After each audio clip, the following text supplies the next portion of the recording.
Welcome back to the FreeMelon Society, ladies and gentlemen. You are going to be jumping back into the classroom with me, Eli Martyr, your teacher, and we're going to be tackling a very, very important and a very contentious topic today. Today we're going to be getting into why you might not want to eat as many vegetables as fruit in the diet. Now, this is a question I get all the time. Eli, why do you avoid vegetables? Or why do you eat more fruit than vegetables? Why do you choose to do that? And this lesson is going to be based on a book, a very interesting book called How to Prolong Life by a guy named Charles de Lacy Evans. This book goes back to, looks like the 1870s, 1879 it looks like this book was first published, if I'm not mistaken.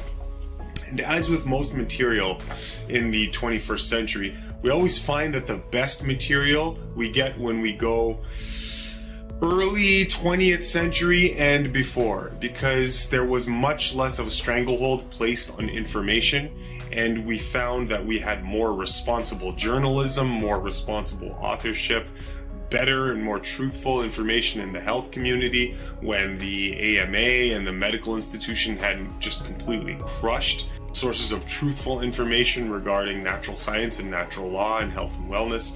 So I always find that we're having to go back and get the best information. So this lecture is going to be a mixture of my input, but heavily based on this book, which is going to be summarizing the main tenets of this book, the main points of this book, so that you get the gist of it without having to go through the entire thing yourself. Get comfortable, ladies and gentlemen, jump into the classroom with me, because as with many of the topics that I discuss on this channel, I can guarantee you, you will not find a single lecture like this anywhere on YouTube. Zero people will be jumping into this subject like I'm going to be jumping into today.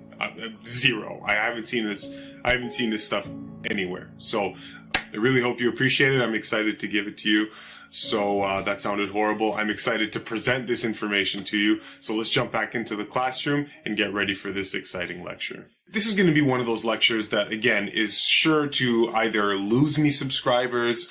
It's definitely not going to make me any friends out there in the health community, because this channel it seems to be at odds with everybody. People in the vegan community, people in the keto community, people in the primal community, all of these permutations of health movements. This channel seems to be at odds with all of them, because the distilled truth about what constitutes health is so unbelievably simple that it's almost like the world can't really tolerate how truly simple it is. And that goes at odds with much of what we see conventionally today. So as you can see here, we've titled the lecture, Why Would We Want to Eat Less Vegetables Than Fruits in the Diet? And I understand this is a very contentious subject and will be met with stern opposition by many people in the health community. For how could one posit that the human body could carry on all of its variegated operations with just the minimal and meager amount of nutrition coming from predominantly the fruit family? Now, ignoring the fact that nature has conclusively proved the veracity of that contention by observation of all living life forms on Earth, it seems that human beings have been so inextricably attached and affixed to the customs that have typified life that we've lost sight and we've lost touch with our true relationship to what is food. We've come so readily to accept habits and superstitions and a scientific climate that's based on those things, that we are more ready to accept a body of information that we cannot substantiate with our own understanding over the terrifically direct truth that our bodies and our intuition reveal to us every moment of every day.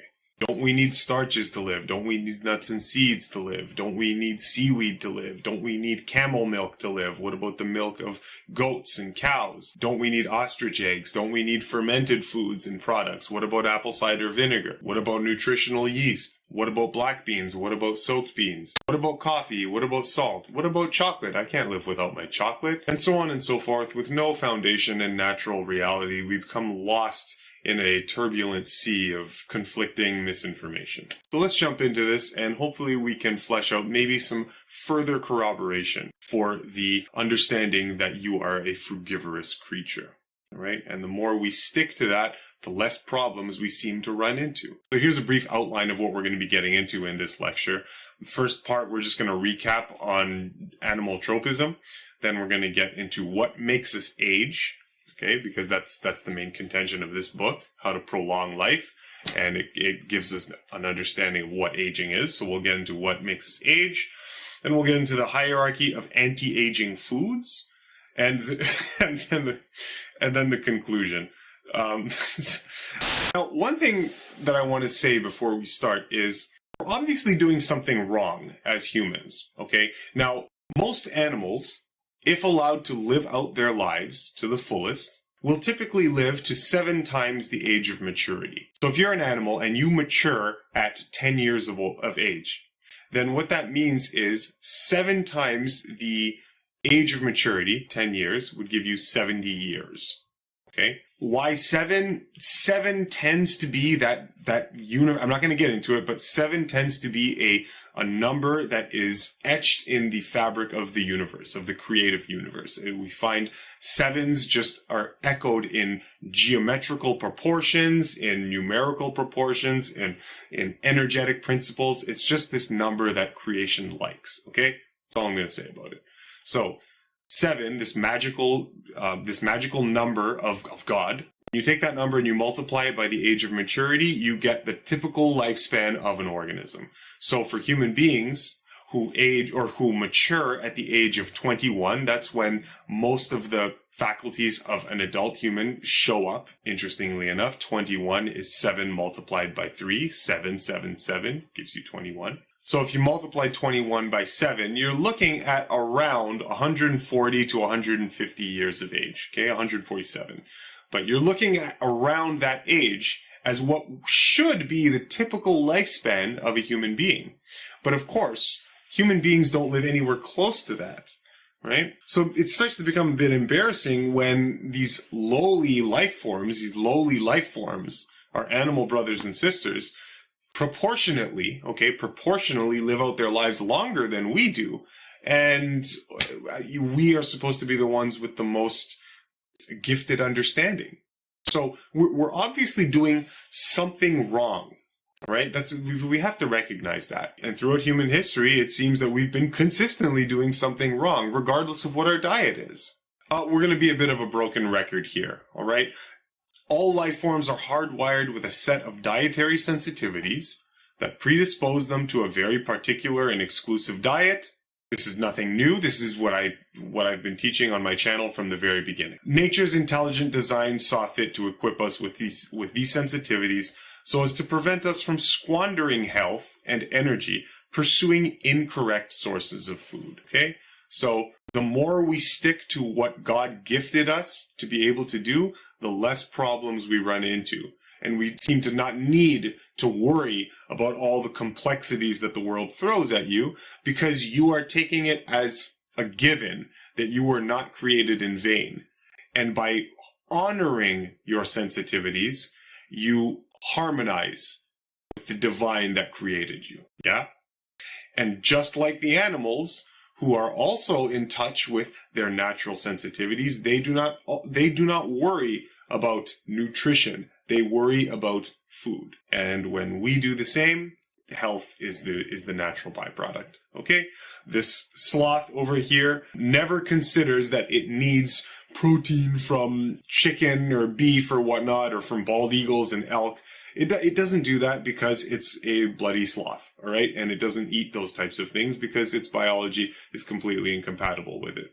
So it will never want for one day in its life hunt or eat eagle or moose. Of course, this is a mistake that we human beings seem to love making, and we pay the price for it, okay?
next slide. So, before I continue, I will just reiterate that I will be basing this lecture predominantly off the book by Charles de Lacy-Ebens, How to Prolong Life. Okay, so I don't.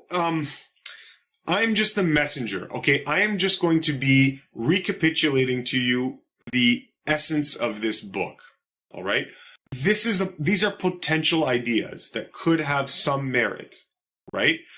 It could go to explaining, to helping to explain why we seem to be more geared towards fruit eating when we're honest with ourselves than raw, dense vegetable eating. It could also lend some understanding as to why it seems that whether we are vegan or vegetarian, or meat eaters or whatnot, with vegans and vegetarians, they seem to be more insulated against the onslaught of the more dire variation of lifestyle-related diseases and disorders than their conventional eating counterparts, yes.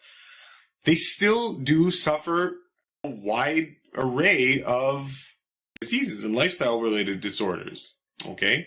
Even though they are vegans and vegetarians. And some of the information in this book might help to go towards explaining that, okay? Now, this doesn't necessarily mean that I personally agree with everything, right? But I'm just going to be presenting it, and there's a lot in here that's very interesting and compelling, and I'm just going to share it with you, all right? So we can make up our own minds as to what conclusions we want to draw from this, okay? So I just want to put that out there and just let you know, don't shoot the messenger. I'm just offering up the subject for discussion, right? Because nobody else is. And were it not for me giving this lecture, you probably would have never heard this material on YouTube or in literature. So that's important for you guys to know, okay? So in talking about aging and the causes of aging, Charles de Lacy-Ebens writes this in his book. He says, the most marked feature in old age is that a fibrinous, gelatinous, and earthy deposit has taken place in the system, the latter being composed chiefly of phosphate and carbonate of lime, with small quantities of sulfate of lime, magnesia, and traces of other earths. Okay? That the bones of the child contain a certain amount of earthy compounds, according to its age, that the bones of the young man contain a larger proportion of earthy compounds than those of the child, and the bones of the old man contain a larger proportion than either.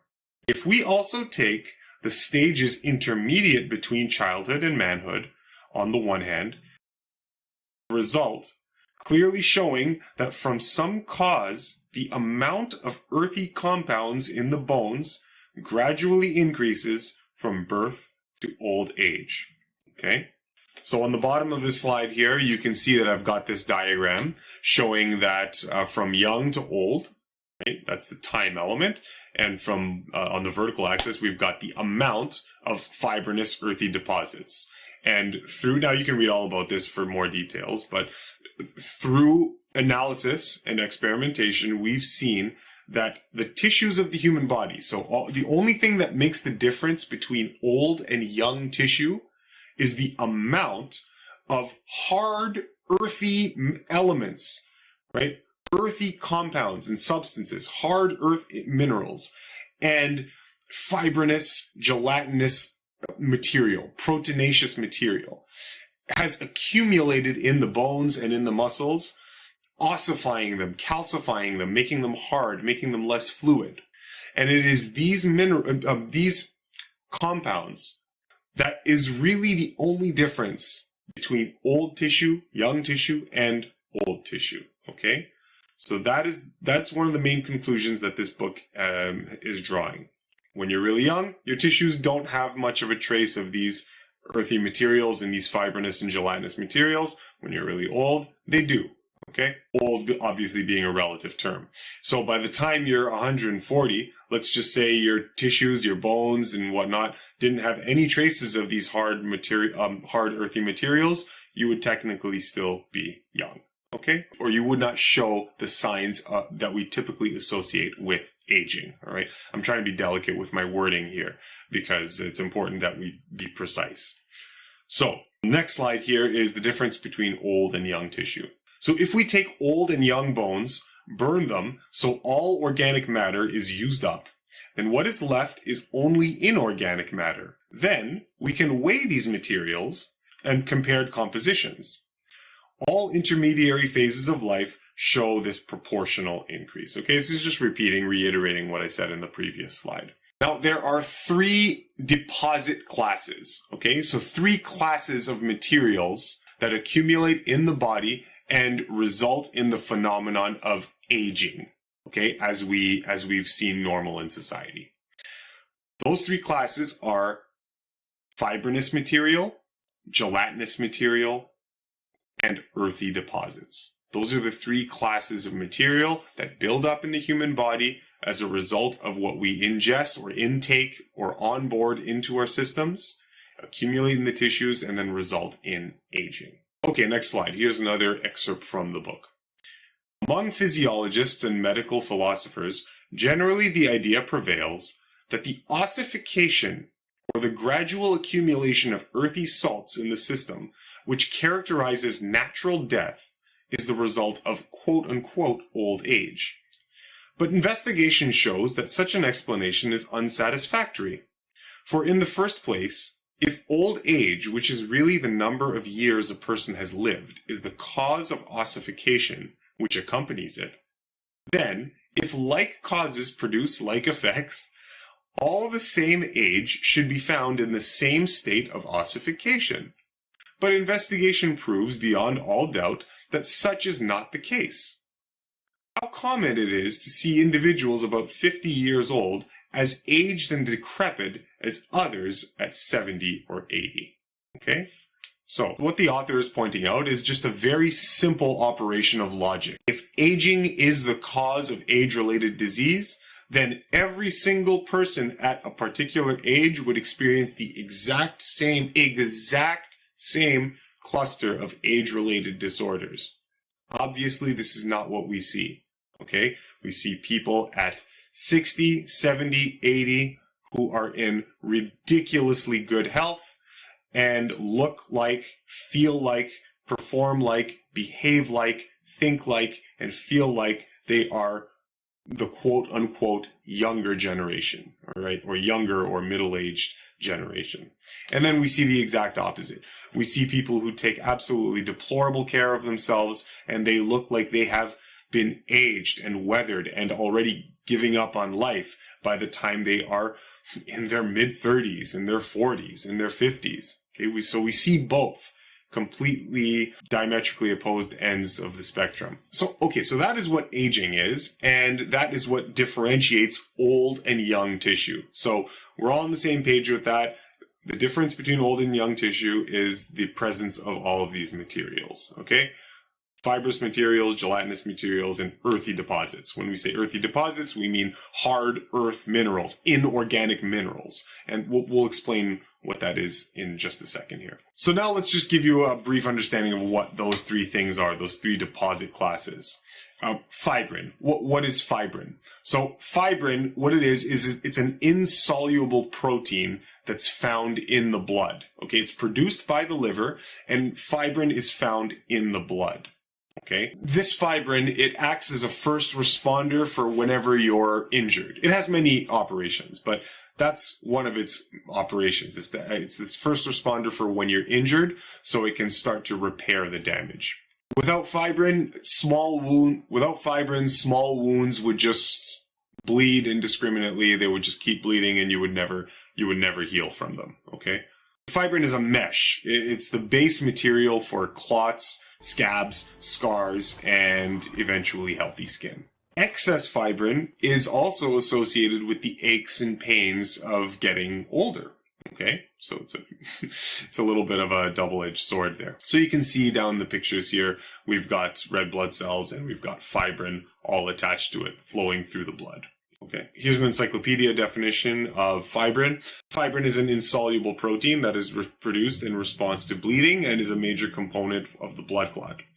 Fibrin is a tough protein substance that is arranged in a long fibrous chain. It is formed from fibrinogen, which is a soluble protein that is produced by the liver and found in the blood plasma.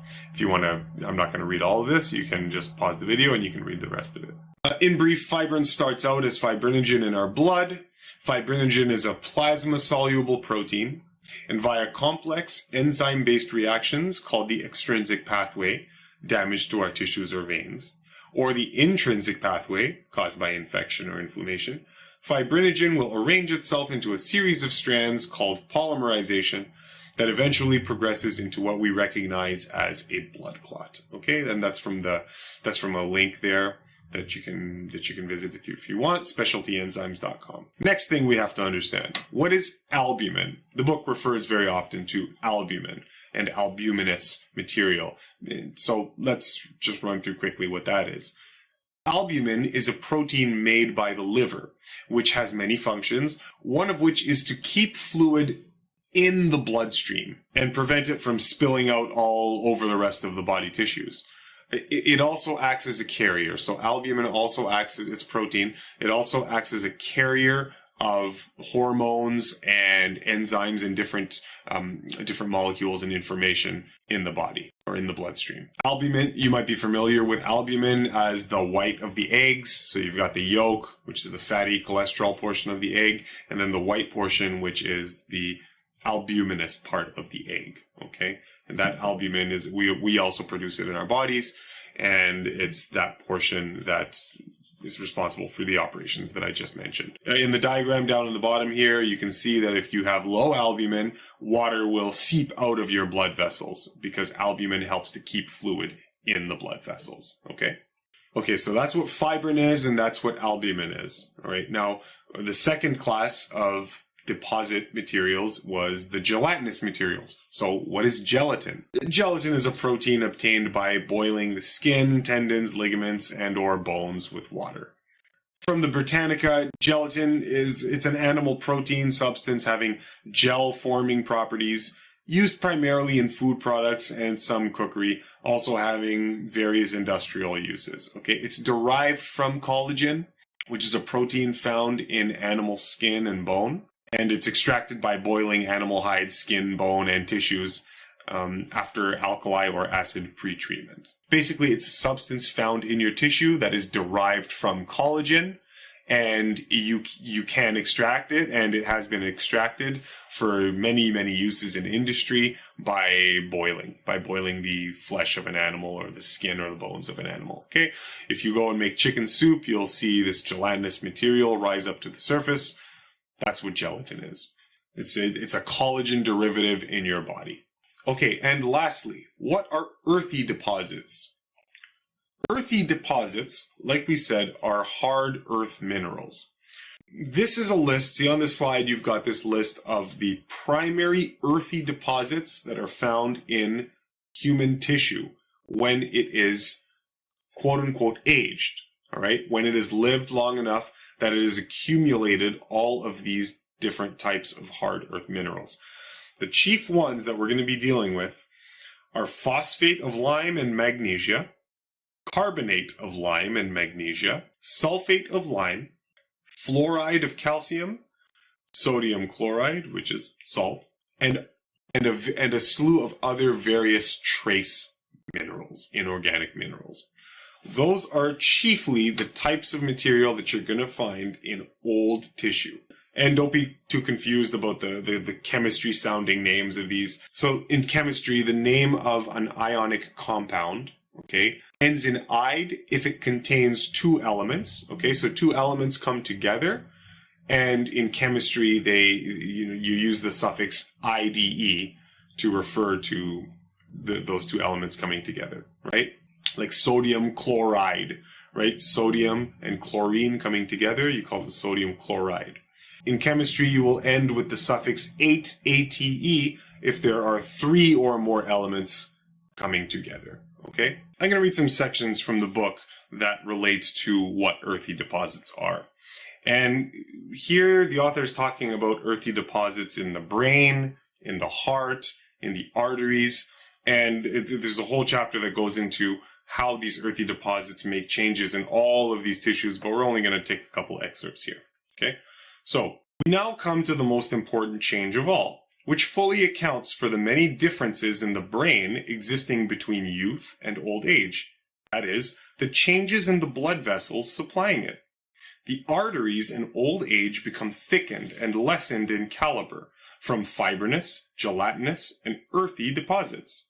This is more easily detected in the larger vessels, but all, even to the most minute subdivisions, undergo the same gradual change.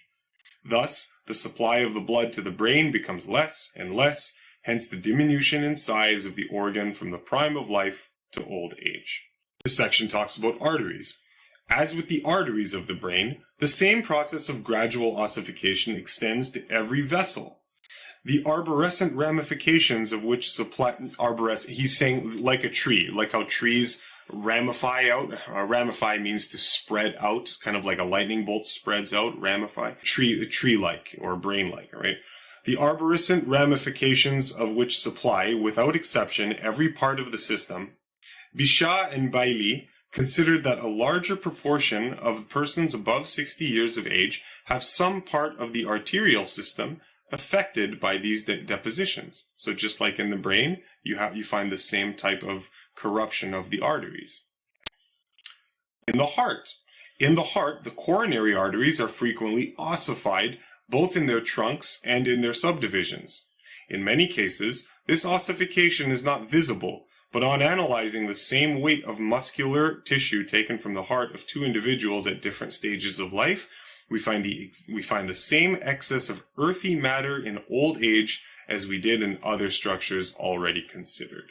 Okay, and on it goes, talks about the testes, the uterus, blah, blah, blah. It goes into all these organ tissues, the ears, all of it, and to talk about what happens with this accumulation of material. All right, so according to this book, now we know what the causes of aging are, what the difference between aged material and young material are, and we know that we're dealing with three classes of material that accumulate in the body that constitute aging. All right? Fibrinous material, gelatinous material, and earthy deposits. Which of course brings us to the obvious part of this lecture. What are the sources of all of these accumulations of things that cause aging? How do we avoid all of these accumulations in our life, and what foods should we eat or avoid in order to mitigate this damage? First, let's talk about fibrinous material. Oxygen, very important element. All right? We need it to survive, we need it to breathe, we need it to live. Oxygen, by the same token, is also one of the most destructive elements in creation, right, here on Earth. Oxygen combines with all known elements and creates oxides. So when things rust, when metal rusts, for example, rust is iron oxide. Okay, so it's iron, and when oxygen combines with it or reacts with iron, the oxygen creates an oxide of the rust, iron oxide, okay? So oxygen corrodes and destroys the element. And oxygen does this with virtually everything in existence, all right? So earlier we talked about albumin, how albumin is a component in your blood, all right? These are proteins in your blood that you need to live. Oxygen reacts with albumin to create an oxide of albumin, which is called fibrin. In other words, fibrin, right, is an oxide of albumin. What that means is if you are ingesting or if you're taking in a lot of albumin in your diet, then what happens is just a simple byproduct of breathing. You will create oxides of albumin more readily.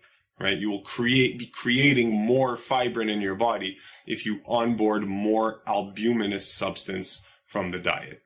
Okay? What about gelatinous material? What is this gelatinous material? Like we said, gelatin is a type of protein in animal and human tissue derived from collagen. Okay? Generally extracted from heating the tissues. Now, both of these fibrinous and gelatinous materials are found much, much, much more readily in animal tissue than they are in plant matter. Much, much higher. So if you wanted to mitigate the effects of onboarding this fibrinous, gelatinous material into your body, then one of the things you could do would be to avoid the animal products in the diet. All right? As an additional blow to the system, when these meat products are cooked and heated, and especially charred and blackened, now you're getting into a whole range of problems where you're creating toxic byproducts in addition to the ones that you would naturally normally get from eating the raw animal tissue. Which again, none of this you really ever need to bother with. If you're simply living as any animal on the planet, just worry about what nature designed your body to be sensitive to in terms of food. Just do that. Have faith that you were not designed in vain. Have faith that your nutrition will be accommodated for if you simply obey the sensitivities that have been programmed into you, and you mitigate any of this. Okay, there's nothing that you need to think about. Nature makes it easy. It's the third part of this that is going to get me into trouble with everybody. Okay, when we talk about the earthy materials and the earthy deposits. Since all food is traced back to the raw materials of the earth in some way, all foods contain varying amounts of earthy material, right? Whether you're a carnivore, a natural carnivore, not like human beings, you guys are not carnivores, whether you're a natural carnivore eating other animals who are plant eaters, okay? Or you're a plant-eating species, vegetable-eating species, one way or the other, the herbivores eat the plant food and get the earthy materials into their bodies, and then the carnivores eat the herbivores, and then the earthy materials go into the carnivore bodies. One way or the other, we're getting elements and nutrition from the earth, okay? Now, earthy salts of the earth are not eliminated by the lungs. They are only eliminated by the skin, the kidneys, and the bowels, all right? So the kidneys in the urine, and feces in the bowels. And, just as an aside for the urine drinking fans out there, here's what this author has to say about urine, what the purpose of urine is. The purpose seems to be common sense. The purpose of the urine is to remove a portion of the liquid and solid matters which have been taken into the system as food. Also to carry off materials resulting from the waste or disorganization of tissues. It is secreted by the kidneys from arterial blood and contains in the 1,000 parts, on an average, 950 of water, the remaining 50 parts being composed of organic constituents, urea, uric, lithic, hippuric, and lactic acids, salts of ammonia and extractive matters, and inorganic constituents, carbonic, sulfuric, hydrochloric, and phosphoric acids, combined with soda, potash, magnesia, and lime. If we remove the water and collect 1,000 parts of the solid matters, they are found to contain, on an average, 16 parts, or 1/6% of earthy salts. Okay, so all those materials you don't want in your body. They are waste. You want to get rid of them. So just think about that, okay? Your urine obviously contains things that your body wants to eliminate. That's all I'm really going to say about that. Okay, the skin, the kidneys, and the feet and the bowels eliminate these earthy materials. But let's keep going. Now, after careful analysis of the difference between earthy mineral content ingested versus that excreted by the skin, the kidneys, and the bowels, it has been seen that the amount taken into the system was greater than that eliminated. Uh-oh, that's a problem, right? Since it has been conclusively shown that more earthy matter exists in old versus young tissue, mitigating the amount taken in would constitute a prolonging of life. Okay? So after experiments done by Lacey Evans in carefully measuring how much was taken into the system of the earthy materials and how much was excreted by the skin, by the kidneys, by the bowels, they found there was a difference. And they found that the body was holding on to a certain proportion of these materials, these same materials that have been identified as the difference between old and young tissue. Okay, you see where we're going with this. So the more we can minimize the amount of those hard earthy minerals coming in, the more we would prolong life. Okay? Hope you guys are following me so far. So in the book, there's one of the chapters enumerates just in entirety. It's just a whole slew of charts showing how much of each mineral, how much of each earthy material is found in a whole bunch of different foods. Okay? Garden beans, kidney beans, lentils, beef, chicken, parsnips, carrots, cabbage, sweet potatoes, mushrooms, asparagus, it goes on and on and on. So it's this whole list and this whole breakdown of what has been identified in which particular foods. Okay? So what the conclusions are that are drawn from this is we come down to a hierarchy, not a hierarchy, but a list of categories of foods that contain from top to bottom the least amount of earthy materials and hard earthy inorganic minerals that seem to be related to or cause aging of the body and of the tissues. Now, on the face of it, of course, this is going to seem like an insult to the vegan community, right? And it's going to seem to corroborate what we hear in the meat-eating community. Whenever the carnivore crowd or the keto crowd, they want to go after the silly vegans, they would be relieved to hear this information, okay? Of course, it requires aggregating more than one source of information together and accumulating different sources of information, and then in the aggregate coming to a better conclusion than just by simply accepting one source and running with it, right?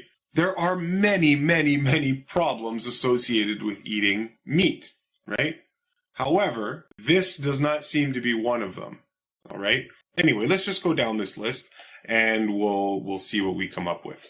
So, the best type of food that we can eat that contains the least amount of these compounds is fruit. All right? We read from chapter 3.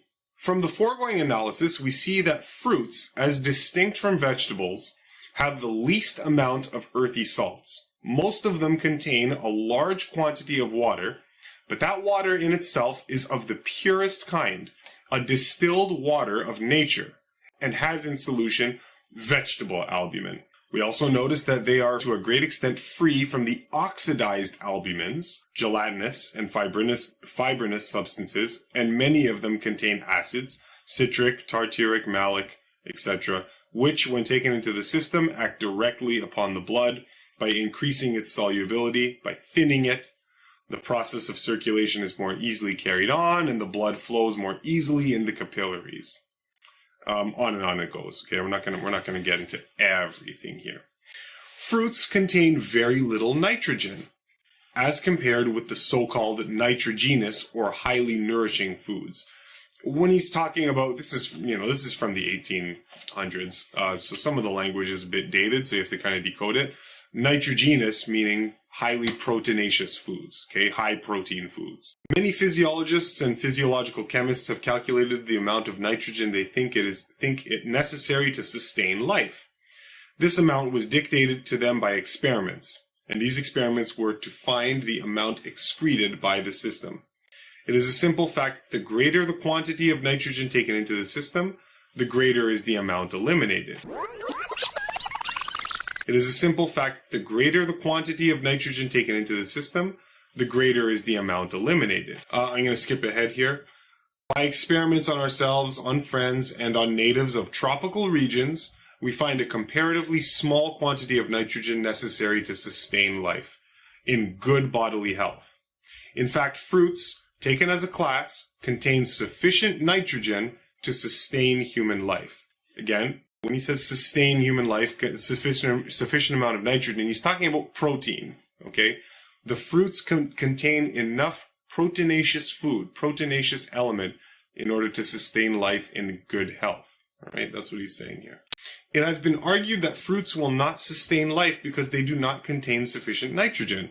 This argument is founded upon a theory which is demonstrably incorrect, and it is an ascertained fact that fruits alone will support life in good bodily health. Man may live entirely upon fruits in better health than the majority of mankind now enjoy.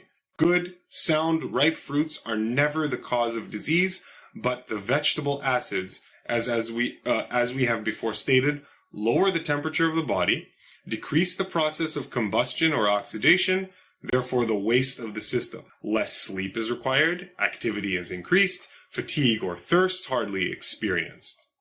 Still, the body is well nourished, and as a comparatively small quantity of earthy salts are taken into the system, the cause of old age is in some degree removed, the effect is delayed, and life is prolonged to a period far beyond our 70 years and 10.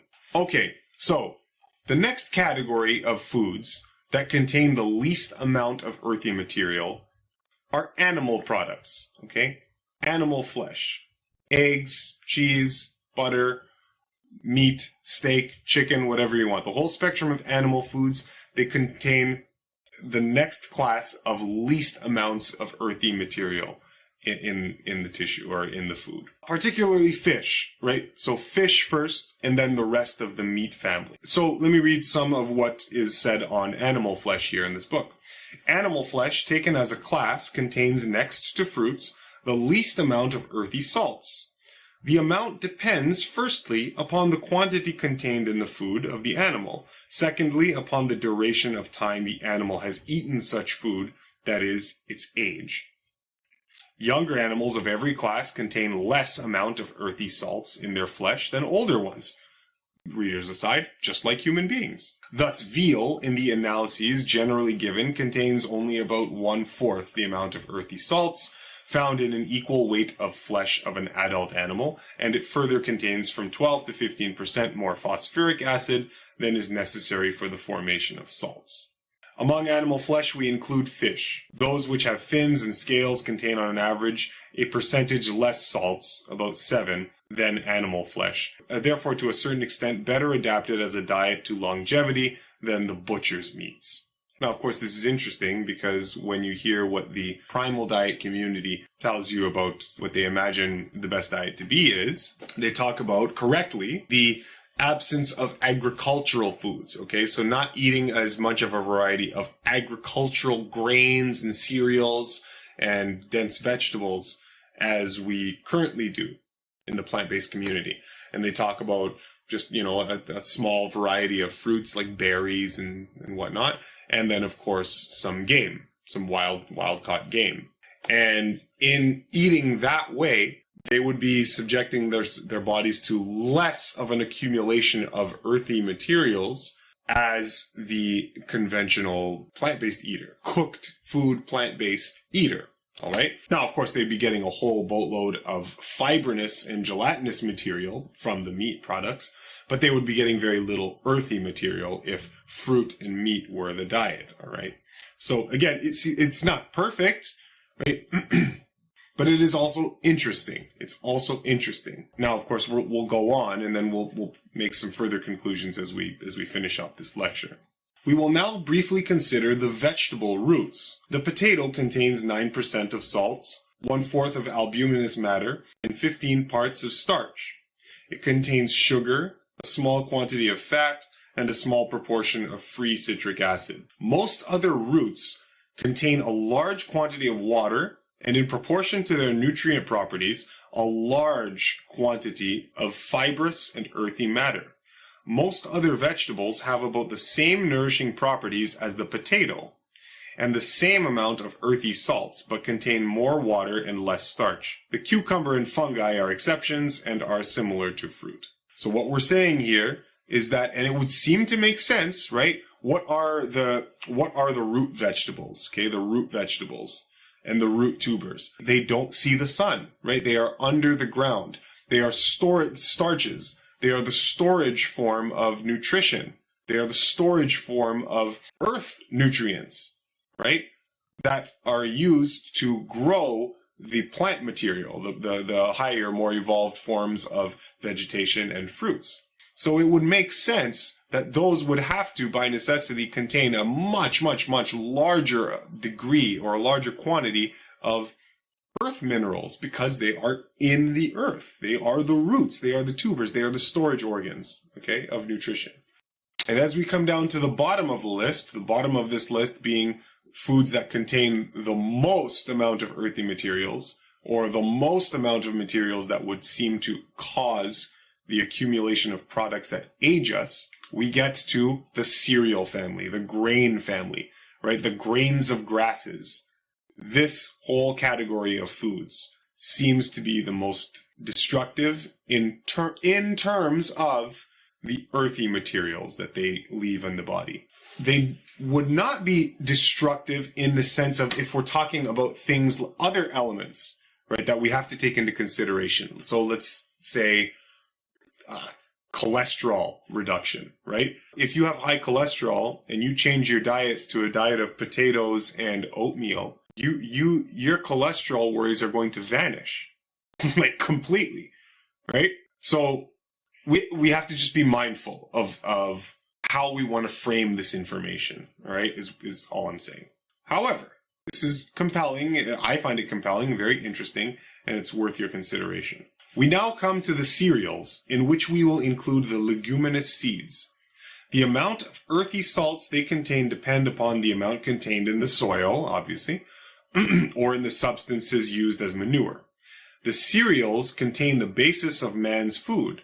They mostly contain large quantities of mineral matter, and as a class are the worst adapted as food for man, in regard to a long life.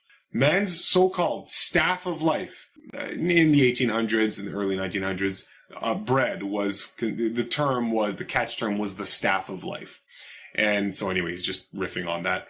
Man's so-called staff of life is to a great extent the cause of his premature death.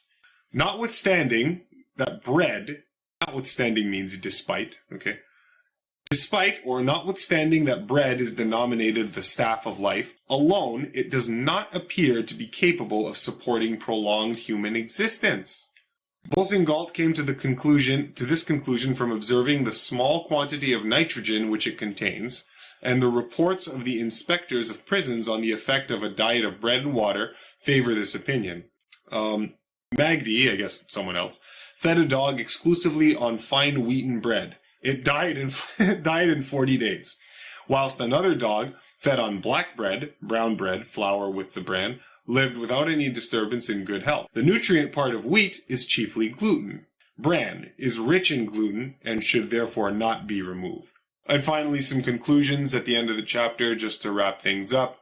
He says, we therefore see that the different kinds of foods, in regard to longevity, have the following order. Fruits, fish, animal food, flesh, eggs, etc., vegetables, and cereals. In the same order do we trace the age of man by his diet. It is written that man in the first ages lived for a period which to us seems incredible, but in the present generation the average time of life is so short that a man at 80 or 90 years is truly a modern patriarch. Man's first and ordained diet was fruits. He then ate animal food, which was subsequently permitted to him.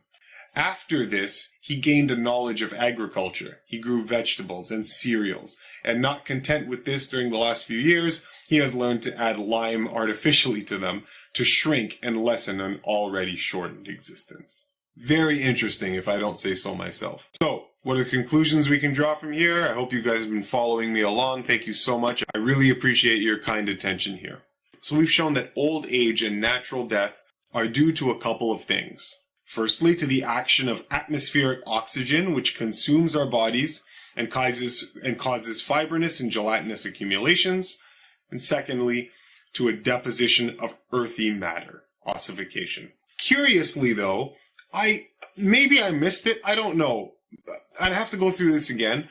I didn't see any section where he dealt with soft, leafy green vegetables. This is where I can add an element of some doubt as to what is being said here. Not doubt, but it's just that it's incomplete, because this author dealt with mostly the stuff that was largely being eaten as of the vegetarian diet in the 1800s, which was absolutely grains and cereals and root vegetables, because these were hardier substances.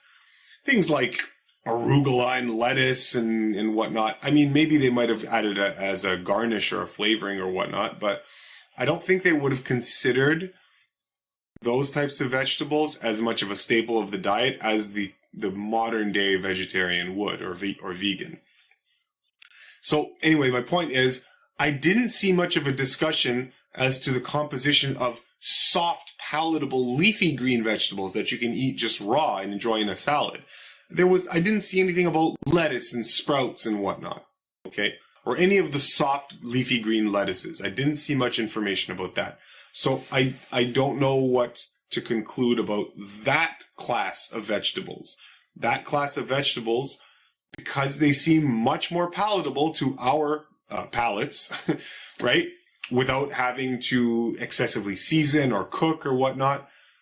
It could be that those, if they're more suitable to our sensitivities, also represent a lesser proportion of earthy materials. I don't know though. I'm not sure. Okay. Anyhow, those are the main conclusions that are drawn from this book. It's definitely worth reading. There's lots of information here that is worth your consideration. I really, really appreciate your time and attention once again, guys. And in answering the question of why I feel gravitated to eat more fruit than vegetables, this isn't something that in the beginning I really considered. This was something that I came to after aligning my sensitivities for food with predominantly fruits, because that's just how we're designed. You know, we can accept that, or we can ignore it at our own peril. So I was just responding to how I've been constructed and running with it.